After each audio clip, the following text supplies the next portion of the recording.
अकल बढ़िया या भैंस। किसी जंगल में एक तालाब था।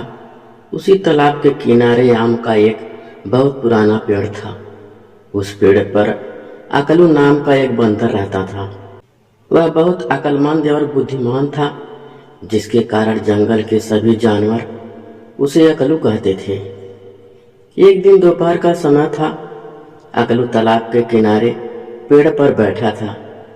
उसी बीच एक भैंस आई और वह तालाब में घुसकर नहाने लगी। भैंस बहुत खुशी खुशी तालाब में लोटपोट करते हुए नहा रही थी, जिसे अकलू बड़ी देर से देखे जा रहा था। कुछ समय बाद जब भैंस तालाब से बाहर आई तो उसके पूरे शरीर में कीचड़ लगा हुआ था, जिसे देख अकलू खी खी करके हंसने लगा।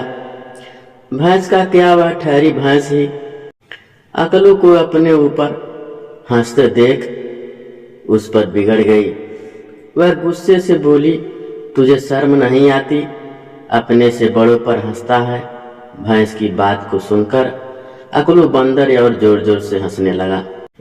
फिर वह बोला, मैं तुम्हें देखकर नहीं हंस रहा, मुझे तुम्हारी करतूत देखकर हंसी छूट रही है। उसने आगे और कहा, भला इसे कौन नहाता है? तुम्हारे नहाने से क्या फायदा? इतना अधिक समय पानी में बिताने के बाद भी तुम्हारे शरीर पर कीचड़ लगी हुई है। इससे अच्छा था कि तुम नहाती ही ना। तुम खुद गंदी हो गई और तालाब के पानी को भी गंदा कर दिया। अकलू की बातों को सुनकर भैंस गुस्से से और लाल पीली हो गई। भैंस ने अकलू को धमकाते हुए कहा, जा जा, बड़ा आया मुझे ज्ञान देने। नकलची बंदर कहीं का, पेड़ से नीचे आ तो तुझे मजा चखाती हूँ। अकलू ने भी अपनी अकड़ आवाज में भैंस से कहा, जाओ अपना काम करो, मुझे भाषण मत दो। बुद्धिहीन भैंस, बड़ी जरूर हो लेकिन तुम्हारा दिमाग उतना ही छोटा है। इतना कहकर अकलू गुलाटी मारकर जोर जोर से हंसने लगा। अकलू की बातों को सुनकर भैंस की भावना को ठेस पहुंचा। उसने बंदर को ललकारते हुए कहा, अगर तुम ज्यादा अक्लमंद हो तो नीचे आकर मुझसे बहस करो, तो देखते हैं कौन बड़ा है। अकलू पेड़ से नीचे आ गया और दोनों में जोर जोर की आवाज में तू तू मैं होने लगी। देखते देखते जंगल के और सभी जानवर तालाब के किनारे इकट्ठा हो गए।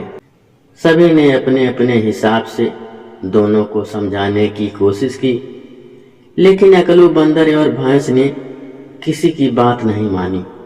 तभी वहां से जंगल के राजा शेर सिंह गुजर रहे थे। तालाब के किनारे भीड़ इकट्ठा देख सभी जानवरों से पूछा, क्या बात है? तुम लोग यहाँ क्यों इकट्ठा हुए हो? बंदर ने सारी कहानी सच सच राजा से सिंह को बता दी। राजा ने दोनों को अपना फैसला सुनाते हुए कहा, तुम दोनों में जो भी तालाब को बीच से पार करके दूसरे किनारे आ जाएगा, वह अधिक बुद्धिमान और बड़ा माना जाएगा।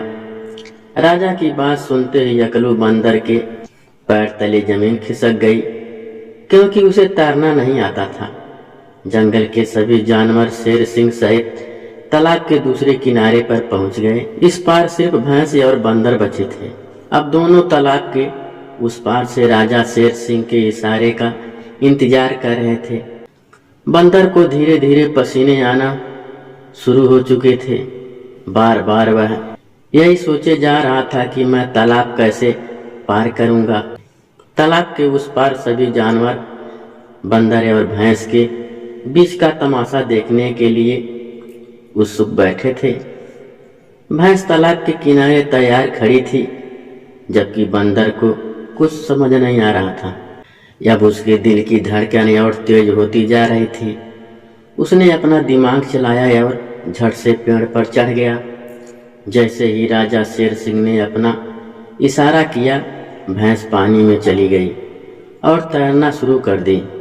अकलू ने पेड़ की डाल से छलांग लगाकर भैंस की पीठ पर आकर बैठ गया।